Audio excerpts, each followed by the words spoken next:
Hello YouTube and hello Ninth Age community. This is Charles Cybershade Gaming and I'm bringing you another Ninth Age battle report. This is game 2 at Buckeye Battles. I'm going to get right into it. I'm going to post just a quick picture of my list just so everyone can see it. I talked about it quite a long length last time, so I'm not going to really get into it again, but I want to just start off with talking about my opponent's list. My opponent for game 2 was an Orcs and Goblin player, Mr. Allison. I never got to play this gentleman before. Really interesting list. A lot of Gnashers, just, throwing that out there right away. But starting off, his general is a Feral Orc Shaman Master with the Crown of Autocracy, which, again, is kind of interesting. I don't really see that all that much. He's got a Feral Orc Chief with the Shield Breaker weapon upgrade and the Essence of Mithril, so it's not too bad on a great weapon. Then he's got a Goblin Witch Doctor Adept with Witchcraft. Oh, and his general's walking Shamanism. Then he's got a Goblin Chief on a Wolf. Light armor shield, pretty cheap, little chaff guy. Forest Goblin King with Blessed Inscriptions on a great weapon. A little more, on a Gargantula too, so he's a nice guy. I've seen some Orc Goblin players running that guy. He seems pretty effective for the points. I mean, you got like a Disciplinate, stubborn, character on a giant spider, pretty good. Then he has 30 or 40 orcs with the flaming standard, and these guys are just like normal orcs with spears and bows. Then he's got 22 Ed Bashers, Green Tide Banner. Same thing. They actually have paired weapons. He's got 5 Feral Orc Ed Bashers coming out of special. They have, looks like, Light Lance. That's interesting. Okay, and then he's got 39 Gnashers, 39 Gnashers, and another Gargantula, and that rounds out his entire list. So, some really big blocks, a couple tough monsters, and 40 Gnashers. 78 Gnashers. Not quite 40, but still quite a bit of Gnashers. For game 2, we played Refused Flank and Breakthrough for the objective. So I won the roll to pick table sides, so I picked the corner where my army is lying, and I decided to cut it in half. And then my opponent decided he wanted to drop first, and he just decided he wanted to drop his whole army. Looking at spells real quick, from Cosmology, I took Ice and Fire, Unity Divergence, Touch of the Heart, and Perception and Strength. I really wanted to try and reduce the strength of those Gnashers. And then I also took Know Thy Enemy with my Magical Heirloom. I thought, if there's a chance where I charge a unit of Gnashers and I can buff my strength, I can really kill a lot of them before they go. That was kind of my idea. We'll see if I get to do that. His Shamanism Master had Break the Spirit, Awaken the Beast, Swarm Invincible, Totanic Summon, all that good stuff. And then from Witchcraft, he had just the Wheel Turns and Bring the Pain, his hereditary spell. I thought the Wheel Turns was such an interesting choice. I was really surprised to see him take that. This is looking at his deployment. So that really cool giant cave Gnasher on the right of this picture, that's actually his Goblin King on a Gargantula. So you can see behind him, he's got his Feral Orc Ed Bashers mounted. Then he's got his big unit of Common Orcs in the middle there, that cool Orky banner and the kind of big Gnasher unit filler. Then he's got his 2 things of 39 Gnashers right in the middle. He's got his Witchcraft guy and his general in the Ed Basher unit, kind of behind the Gnashers. His BSB and his Goblin Wolf hero. This was ingenious. I have to say, this was like probably one of the most incredibly intelligent things I've seen in a long time. Put your Goblin Wolf hero in your giant block. Or at least if you're me, you're going to forget about him until he comes out and surprises you. So I thought that was quite clever, actually. It really does actually reduce the amount of damage somebody can throw at him. It would take more than one magic missile. So I thought that was pretty smart. And his BSB is in a big block of normal orcs between one of the Gnasher herds and the Gargantula. And then the Gargantula on the far left, that bad boy is, that's the normal one. So this was my counter deployment. I wanted to put my steam tank on the right to really try and hold down that flank, see if I can maybe stop that Gargantula King from getting too far. Put my riders on the same side for the same purpose. I thought my crossbows would be able to get at least 2 or 3 rounds of shooting right there in the middle. I liked that little hill there on right in the center where I put my big block of knights. I decided I'm gonna just move them up there and then try and control the battlefield from that hill. Put my wizard next to them because he really does a lot to support them, and his magic will reach from that hill too. And then I thought my Knights of Sun Griffin would be, at the very least, I don't think they can necessarily beat a full-strength Gargantula, but I thought they would be a decent counter to him where they can maybe kind of control that side of the field and then, just keep moving forward every turn so I can get them to score eventually. That was the idea. So, Orcs and Goblins, turn 1. Everything moves up. Well, actually, that's not entirely true. You can see one of the Gnasher herds, I think, almost have just reformed, just to kind of get a better look. Maybe we'll move forward a little bit. The Edbashers move up, the normal orcs move up, and the one of the Gnasher herds moves up, I think, like a full 10, and the Gargantula comes around pretty far too. And the other Gargantula just moves into that rune. If that's a good picture of how all the movement looks. He gets Flux card 3 for his magic phase. He gets Awaken the Beast off for toughness, I believe, on these Gnashers. And then he gets a Totanic Summon off, which is a little annoying, but he's going to get him off eventually. Emperor Sonnstahl, turn 1. I don't move my steam tank, I just move my riders to deal with the Totanic Summon. The crossbows get a couple orders. My knights kind of claim that hill. And yeah, I just start moving up the Knights of Sun Griffin, just trying to zone that spider, honestly. Yeah, this is kind of just showing. I have both these units in range to fire. I think I was kind of hoping I could do it with the brace of pistols, and then I might have a few shots I'm throwing up at some Gnashers, but I'm basically looking just to use both these units to get rid of this guy. And then I just want to show that my wizard is just barely on the hill. He can just, he's just got a corner on so he can see some Gnashers and throw some magic forward. And I do get some magic off. I get Unity Divergence off on this unit, and boy, is that a good spell. It kills, I think I killed 26. 26! It was incredible, honestly. Just hot dice. This was the unit that did not receive the plus some toughness buff. The one that moved 10 inches forward got that, so that was fortunate. And then with my shooting, I'll be able to get rid of the Totemic Summon, so I was happy about that. The crossbows open up, and I think the crossbows actually didn't really do that well, but, because they only killed, looks like another, 5. But, obviously, one of the Gnash units down to just a single, I think there's only 9 models in that unit. That's fantastic. I killed 30 Gnashers in turn. I think that'll do. And my cannon plucks a wound on the spider. So, yeah, I was pretty satisfied turn 1. All the few things were coming up. Moving into Orcs and Goblins turn 2. His spider on the right, I think he was, he's trying to decide what he wanted to do with it. He ended up deciding that, yes, let me just kind of move closer to the steam tank.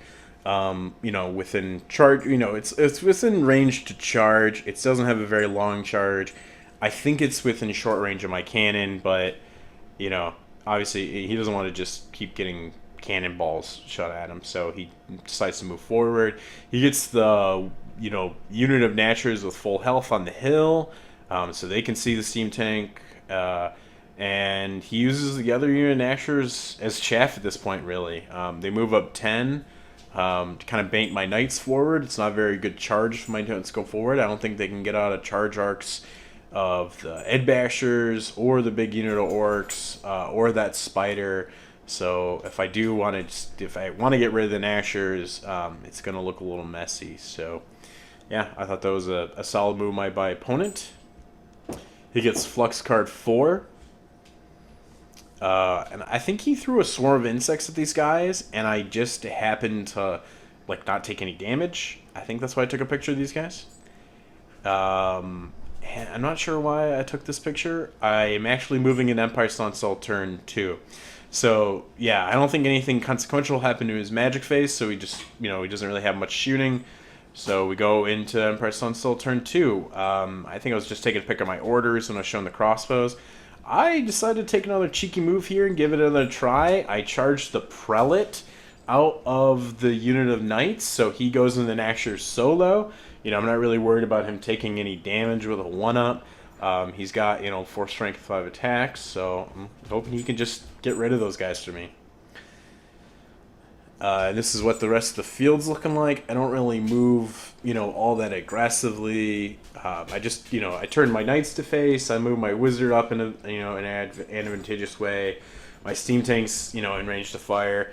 I was really debating about chaffing with my riders with the brace of pistols into the Gnashers, but I decided against it. It's not a very long charge into the steam tank's flank, but I think I just didn't want to see those riders get teared by the gargantuan. I was having a really hard time deciding what to do with them, and I decided just to, if I didn't know what I wanted to do, I decided just to pull them back. Yep, so that's why everyone's back. The Prelate rocks up, just kind of jumping right into combat. I don't think shooting did all that much to the Gnasher herd with full strength. But yeah, the Prelate does his job really well.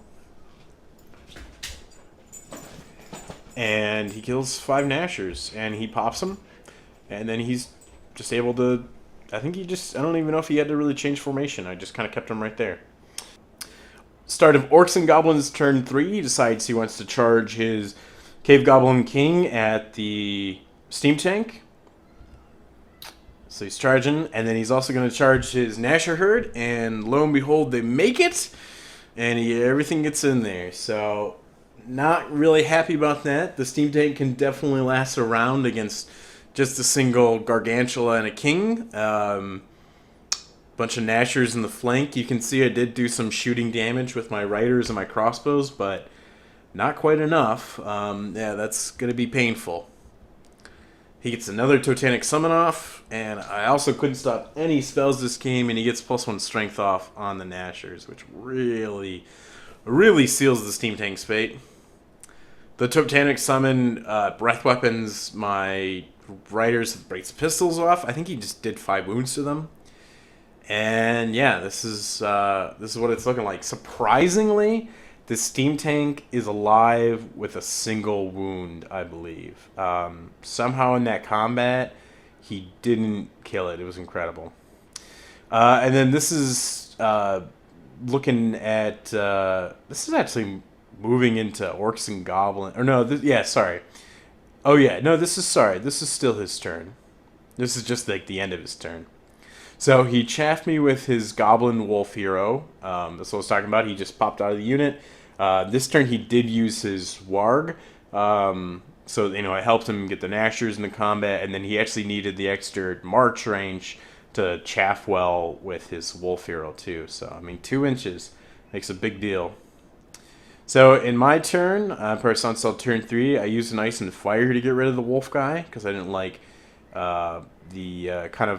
I actually don't think I could charge him because my wizard too close, so I couldn't really wheel, so I had to kind of magic missile him away. These guys had to move back, and they shoot, and they just don't really do anything, so I only do 1 wound here. And this is what it's looking like at the end of Empire Sonnstahl turn 3.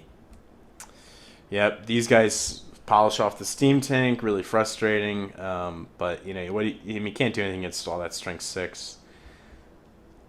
And then this is just another good turn for my opponent here.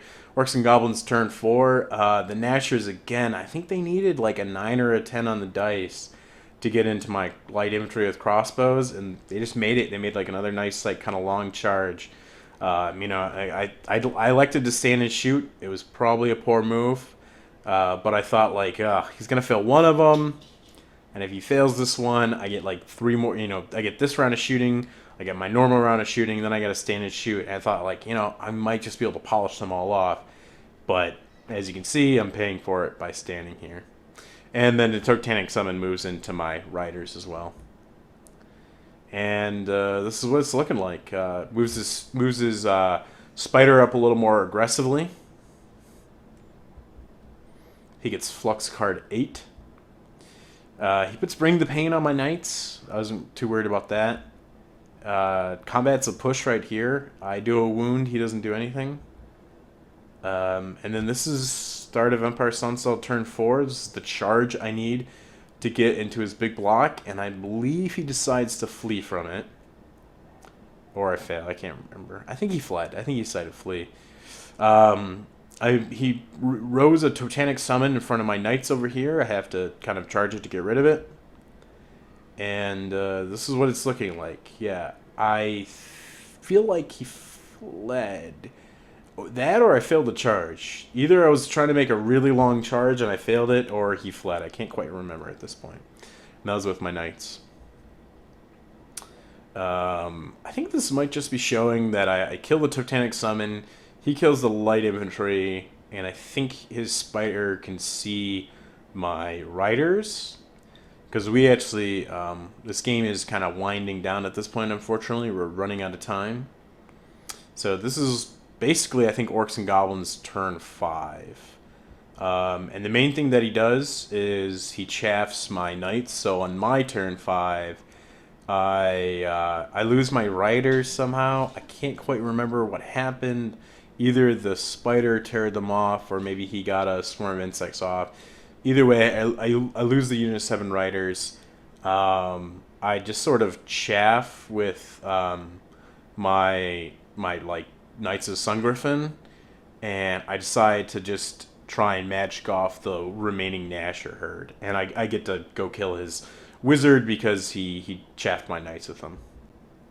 I get Flux card 4. First time I think I showed my Flux cards. I get a nice and fire off, and I might try and throw something else, but it doesn't really matter. I get them down below a quarter so I can get their half points, and my Knight Commander squishes Goblin Shaman, and this is where we end the game. Unfortunately, in turn 5, we just ran out of time.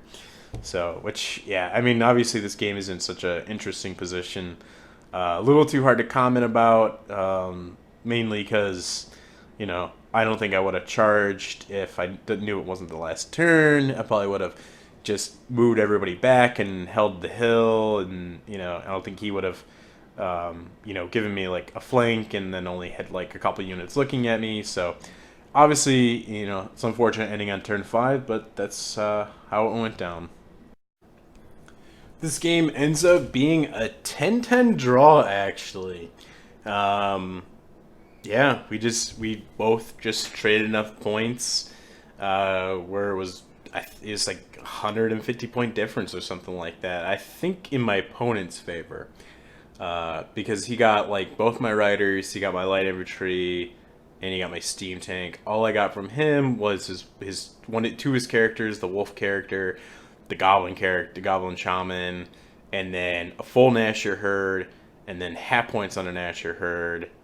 And I think that was it. So yeah, it was pretty tight on points. Yeah, a few things I would love to have done a little bit differently. I think mainly just chaffing that Gnasher herd on that one turn.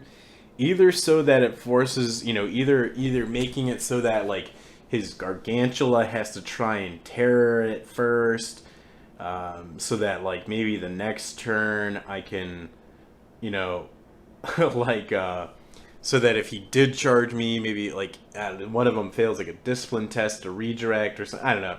Obviously, I think just chaffing them would have been helpful. And there probably might have been a way where I could have chaffed them off the hill, just barely been able to chaff them so that it can charge. That was probably, I think that was like the biggest thing. This would have been a fun game to play out to turn 6. I think it would have just been a little bit slower still. Once I failed that one charge, I think like turn 4, or I can't remember if I failed or he fled, but I feel like he fled. It didn't really look like it was that well, like, seen on the field, but that's what I feel like I remember him doing. And because we really were curious what that fight would have been like. I thought it would have been really fun. I think my knights could have really won that grind, but that's a tough one anyway. So I want to thank everyone for watching, and look forward to more content. See you soon.